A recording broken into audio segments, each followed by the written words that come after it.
All right, guys, and welcome back to Yostbuilt. So tonight, what we are going to do is a aesthetic upgrade for the EG, and then we are going to put a traction bar on it.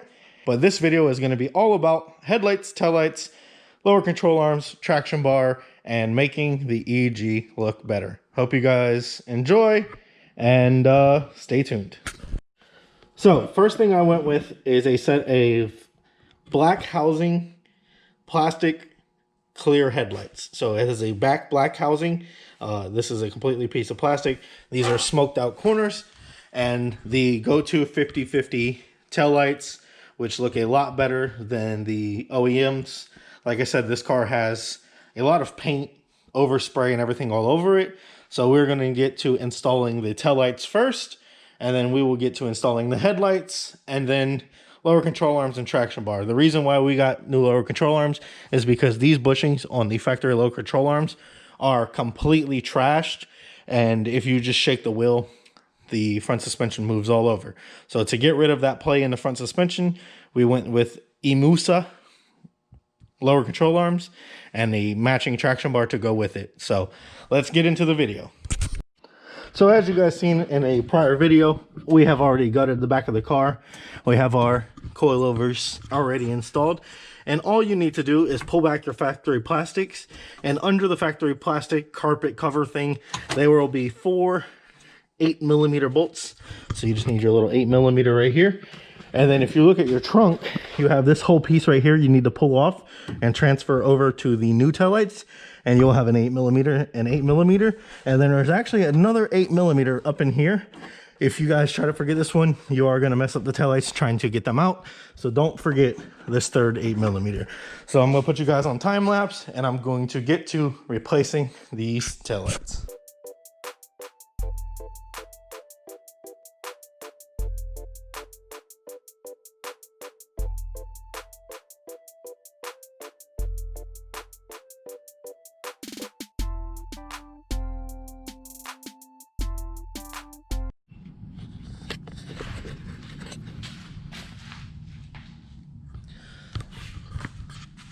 Do you like the new ones, or do you like the old ones? I've always loved the 50-50 tails. The red and whites look a lot better than the red and ambers with the little white backup light, but just my personal preference. Overspray City, fresh and clean. Oh, by the way, I got a new one of those in the mail, so I finally put it on, and you can see that it is not the same color as the car, but it lines up with the body and everything. So now repeat the same process on the other tail light. Literally it is 3 8mm on this light, 4 8mm on that light, and 2 screws.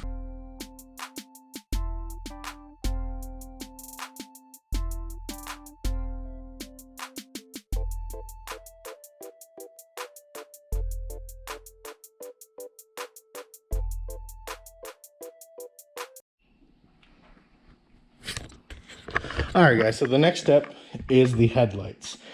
And to properly remove your headlights from your EJ2, you need to remove 4 10mm bolts to get the actual headlight out. So there's a bolt down through this hole, which is this one.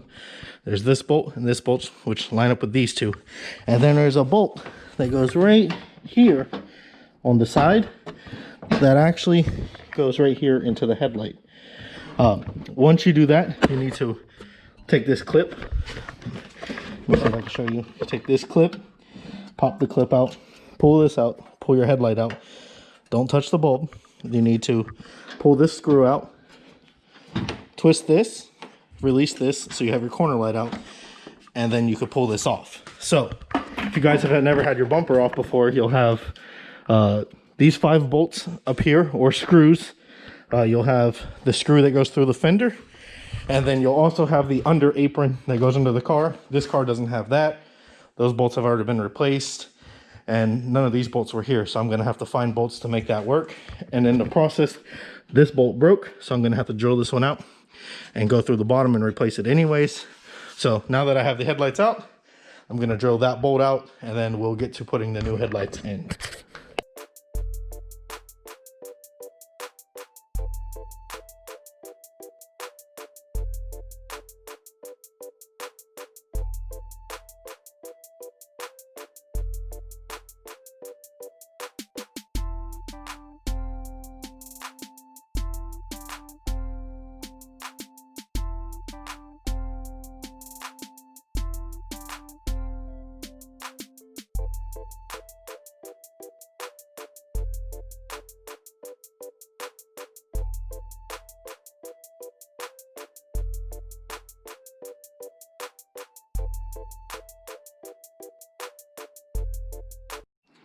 All right, guys, so we got the headlights installed, everything wired up correctly.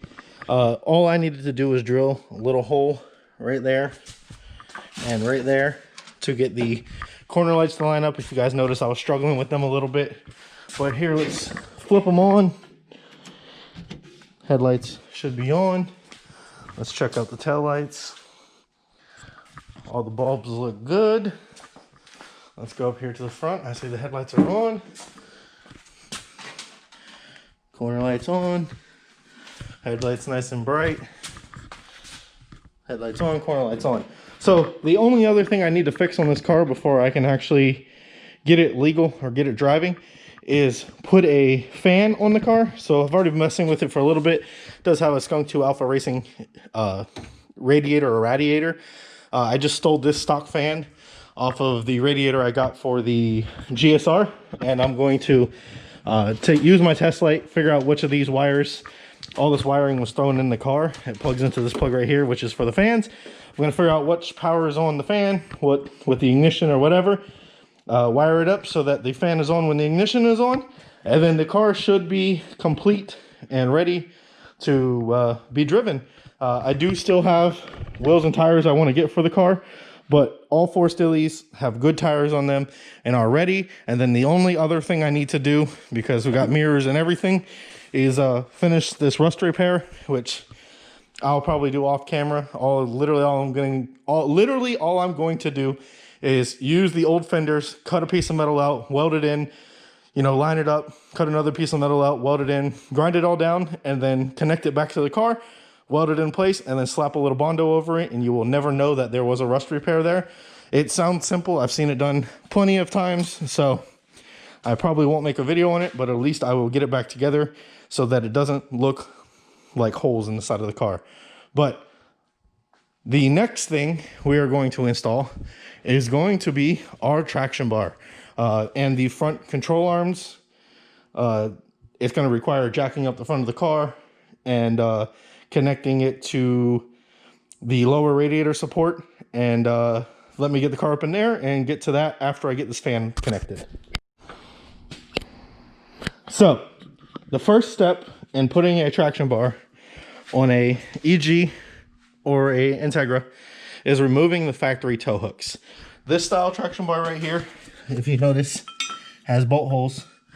These factory tow hooks are right here. I already removed them so you guys could see a lot easier. You have 1 bolt hole, 2 bolt holes, 3 bolt holes, and this thing literally sets right here, and that gives you a place to hook your car to a tow truck if you ever need a tow. So I already removed these. This one actually wasn't here and had no bolts in it. That one was there, so I had to source some bolts from my bolt bin. Honda tip: always keep extra bolts. If you ever pull a car apart, save the extra bolts because they're a pain to get sometimes. So got 3 bolts out for this, and then let's get this thing fitted up.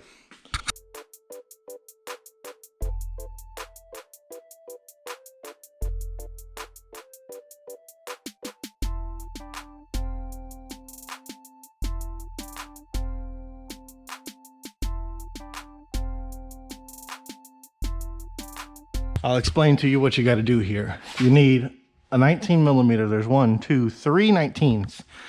There's a 17 here. There's a 17 here. There's 2 17s in the control arm, and then there's an 18 here. You got to completely pull the whole control arm off, both sides. And then once you get the control arm off, you'll see why you want to replace these. So you can see the new aluminum ones are way thicker than the OEMs, and you can see how small those bushings are, how giant those bushings are. So this is going to make it a lot stiffer. And then you have to pop these 2 17s out, and this is what it'll look like from the factory. Your 3 19s in the rear, your 17 here, 17 there, and your ball joint, and then your 2 17s in the middle. And this is what it will look like after, with a nice billet arm, traction control plate, which is what you're going to put these bars and connect it right here, so you can have a solid, basically 4-link front end instead of just having 1, 2, 3 attachment points. Now they're gonna have 1, 2, 3, 4 attachment points, and you're basically triangulated this way, triangulated that way, and there should be absolutely no reason the front control arm should move. Those back bushings can pretty much almost wear out, and the control arm still shouldn't move that much.